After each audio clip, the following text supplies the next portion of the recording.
Hello and welcome back to Premier Talk Season 2. In our last season, we celebrated the reopening and returning to live arts. We covered dance, music, theatre, book launches and community festivals. It was a real high for the arts industry in the second half of 2021 to have audiences back in the theatres, artists performing live rehearsals and meetings in real spaces rather than through digital device. Arts students went back to their colleges and universities, and we ended the year in a positive note. This year, as London work life and social life slowly adjusts back to pre-pandemic normal, we will explore new creativity across the city. Together, we will talk about how we can rethink and reset with art for a better tomorrow. Social and environmental awareness has never been more relevant than today, and we will look at how art and creativity is responding to these themes. In this episode, we have our guest, Ben Duke, co-founder and artistic director of dance theatre company Lord's Dog. Lord's Dog occupies a unique position in the cultural landscape, drawing in and mixing ideas and audiences from theatre, dance, comedy, circus and storytelling through their unique presentations. Based in the beautiful Sussex countryside in Lawton and headed by Ben Duke, the company creates and tours their work to small village halls and to grand opera houses and everything in between. We are here at the place in Euston where their current production, A Tale of Two Cities, is being staged until the 5th of March, after which the show goes on tour. Hi, Ben. Hi. Thank you for being our guest today, for joining us at Premier Talk. Firstly, congratulations for The Tale of Two Cities. Great reviews around. The stage says it's undeniably moving. And our writer from Abundant Art says, the use of different artistic means of expression transports us and time flies in the place theatre. Yes. So great reviews, and that's amazing. So tell us a little bit about what was central to your thought and the work process while you were creating The Tale of Two Cities. I had read the book a long time ago and loved it. And I guess it wasn't so much a kind of clarity around theme, so much as an idea of it was a story that I felt interested in and wanted to tell. And I suppose as we started rehearsing, you have to, strip away stuff because it's a very long, complicated story. And in the process of doing that, I suppose it became clear that it was really about ideas of family, but also ideas of family and to do with kind of ancestors and grandparents and the idea of kind of generational trauma, or the idea of what gets passed down and how responsible we are, or who pays for the behavior of the people who've come before us. My name is Lucie Manette. My mother is also called Lucie Manette. My dad is Charles Darnay and my brother is Sydney Manette Darnay. And so it felt like it became, as we worked, it kind of focused in on the family and the relationships within that family. And it's so important in the current times to look at and rethink about family relationships. The fact that we've been locked together for 2 years just recently. Yeah. So was it at that time when you were conceptualizing this, or was it before? Yeah, so we started talking about the project before lockdown, and then obviously lockdown meant everything was postponed. And I suppose it kind of sat there in my head during that time, and maybe that sense of the kind of, the closeness of family. But also I suppose lockdown gave that time, it was interesting how in all kinds of areas there's that reassessment of history particularly, and it feels like it's no coincidence that so many things happened in that time when everything else stopped and people were given time to reflect.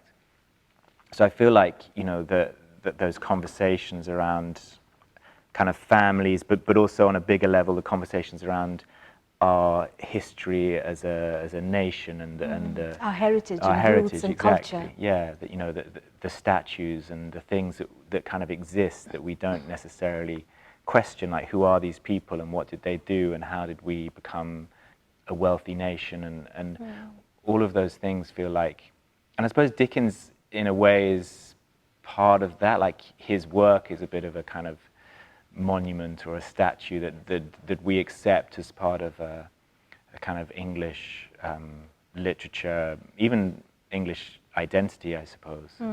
And yeah, so there was something about wanting to re-examine that. It's interesting, you know, you've worked with classics before, so you've done Paradise Lost, you've done Romeo Juliet, which you call Juliet and Romeo. So where does this inspiration come from to work on classics? I'm not sure. It wasn't a kind of deliberate choice to begin with. It was so Paradise Lost was again a kind of piece of literature that I loved, and there was something ridiculous about Paradise Lost because it was such an epic, massive story, and the idea of trying to do that as a one-man show was was a bit of a joke, I suppose, to begin with, and then it, you know, gathered momentum and turned into the thing it turned into. But I think that there was something interesting for me in that idea of pre-existing stories and how they provide a framework, and how the thing that's interesting to me is how we kind of dig into stories, and how dance in particular offers us this kind of this thing that sits underneath stories, or allows us to kind of, you know, get into the cracks. And I suppose I felt like that was interesting to me, and it seemed to work better in a way to have things that existed that we could re-examine rather than for me to write a story. I mean, I guess we are writing, we're devising, and we're looking at, you know, we're retelling those stories. But I guess I love that idea that we are constantly telling and retelling stories. Yeah. And there's so many amazing stories out there, and so many works. I studied kind of English literature, so I guess a lot of it comes from there. There were so many works of literature that I suddenly, not suddenly, that I love, and that they feel there, and they feel available, and they feel kind of worthy of. And amazingly enough, they're still relatable in our society today. Yeah. It's not that things have drastically changed from what it was then to what it is now. It's just that we relate to it differently, but they're still relatable. Exactly. It's about God making stuff. People assume that was a smooth process. But it wasn't. A lot of stuff just went wrong, and some of that stuff he tried to kind of cover up. You know, when he's by himself, when he's sitting by himself, he's full of regret. You know, he knows that he messed up, and that eats away at him. But not even God can go back, you see. He can't change what he did already. He can't go back and do that. So he just carries on as if that's what was meant to happen.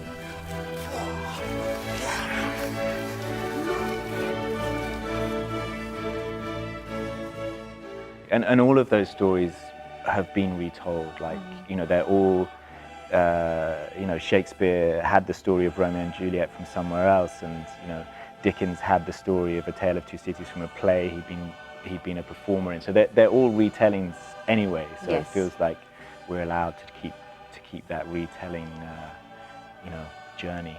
Yeah. going. So if we were to move on to the company, Lost Dog, tell us a little bit about Lost Dog's background and its story. It's a vibrant theatre dance company today. Where did it all start? It started here, actually, right here.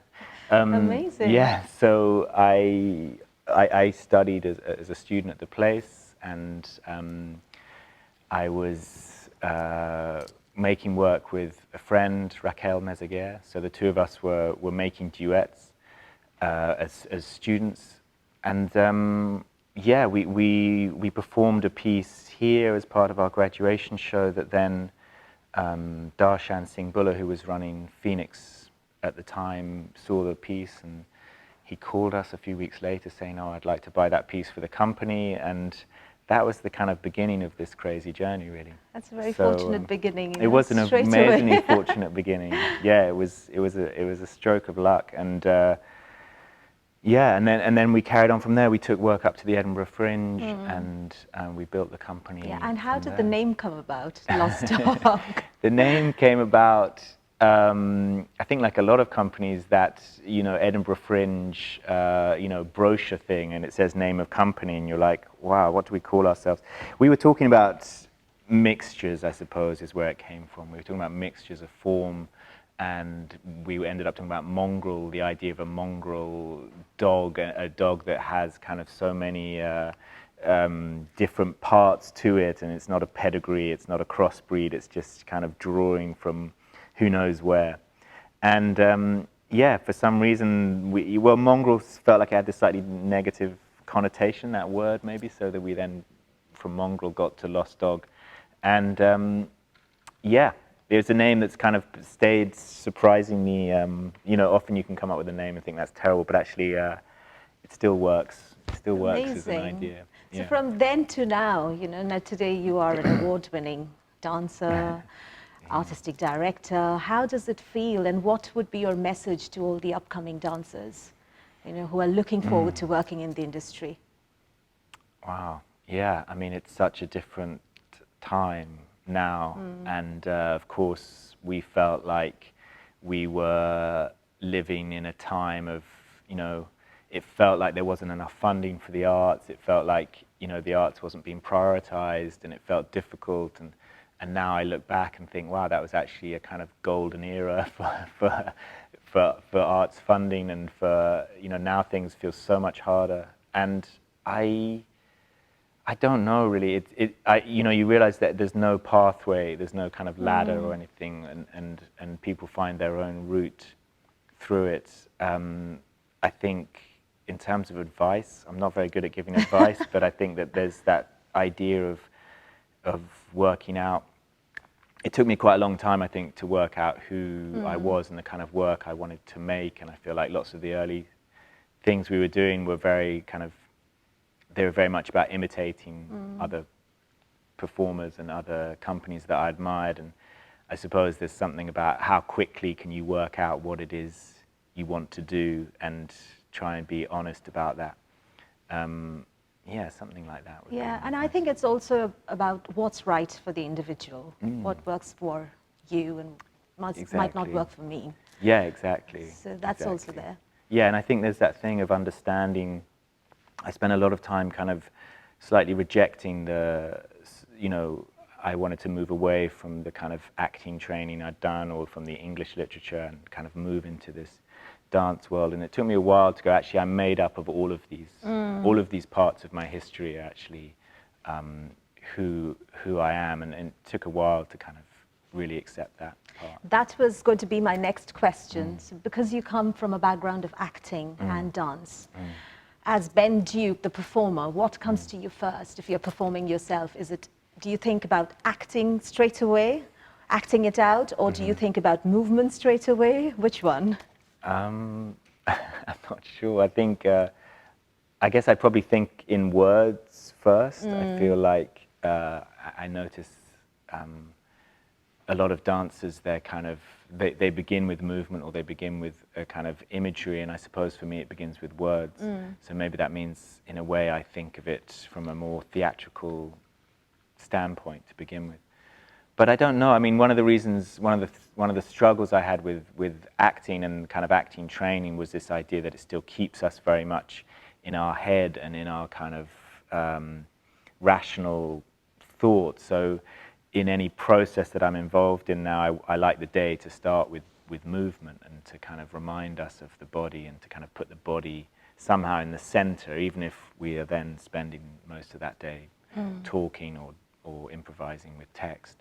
So yeah, probably as a performer, I begin with words, but I try and, you know, I try and get the body in there as soon as I can. Now, moving on to my next question, I'll be going back to the 2 years of lockdown experience that we've collectively had, and we've struggled, there were challenges. And we began to look at life from a different perspective, in a different prism. So it was all very a confusion, but then we figured out what life is all about. And we started thinking. Now, during this time, did you come across anything thought-provoking which you think that you want to address through your art, through your creation? Wow. Yeah, I guess less than I hoped. I feel like that now you look at it as this kind of chunk of time, it feels like, oh, but I guess none of us knew it was going to be a chunk of time. So I think at the beginning, like a lot of people, I was quite naive about how long it was going to be, and we spent time kind of postponing and rearranging things. I think initially we were like, oh well, you know, in 3 months' time, things will happen again. So there was an enormous amount of time wasted, I suppose, in that shifting and dismantling and rearranging, rather than the kind of, now with hindsight, you're like, okay, if I'd just settled in and gone, nothing is going to really happen now for 18 months or 2 years. But yeah, I found it a really difficult time. I mean, I didn't feel particularly creative. I guess there's that level of anxiety which was quite dominant, and I think I realized that my creative process is like is here. You know, it's in a studio with people, and actually sitting by myself was not. I didn't feel particularly creative in that way. So it helped me really. Or confirm to me that my working practice is not a solitary one. It's with people. It's with people. And as artists, we feed in from other artists, their energy. That's what we need around us. Yes, exactly. And I feel like, you know, if I look at a piece like this, you know, there's so many of the ideas are the performers. It's what the performers offer, and you know, my role can be to kind of edit and to go, yes, let's do that. But it, you know, by myself, I didn't feel like there was a kind of bubbling of creativity, and you know, that was a good thing to understand and to go, you know, it would be great if I was a novelist and I could sit there by myself and generate works of genius, but it wasn't. That wasn't the case. So there was that, and also, yeah, just really confirming that again, the experience of a space like this, and how much I missed that, and how, you know, so much screen time and absorbing culture through the screen was okay, but it wasn't the thing that, Well, fortunately, we've now left that behind. We have left that behind. And we are looking forward to brighter days. We've had a reset button. We've rethought, and we are moving forward. So what are we looking from Bent Duke and Lost Dog in future? What's coming up? Wow. Well, yeah, this is hopefully a kind of busy year. I mean, there's other projects coming along. I think that there's I feel like there's a kind of trying to learn, I guess, from, I feel like we've come out of lockdown, or certainly our experience of this is kind of coming out of lockdown with a kind of excitement, and maybe, well, I shouldn't really say that sitting here, but perhaps the ambition was a little bit inflated by our sense of restriction, and so maybe we came out with this thing, and it has been really, really challenging because, of course, COVID is still around, and there's been all of these new complications with Brexit, so there's been things that have felt very difficult coming out of lockdown. But yeah, there are things, there are more projects coming up, and hopefully we'll kind of we'll almost, like, I feel like the kind of, you know, the pressure builds up and suddenly the gates open and you come flying out, and then actually we need to just kind of we're energized. Yeah, we're energized, which is great, but it's been difficult, and now hopefully the rest of this year will new lease of life we've all got. So the Tale of the Two Cities is on at the place till the 5th, which is Saturday, and then you're going on tour with the same show, and that ends in April. And there are more projects, as you say, coming up. So all the best with everything that is happening now and is yet to come. Thank you. Thank you very much for joining us today. It's been a pleasure. Thank you so much. Thank you.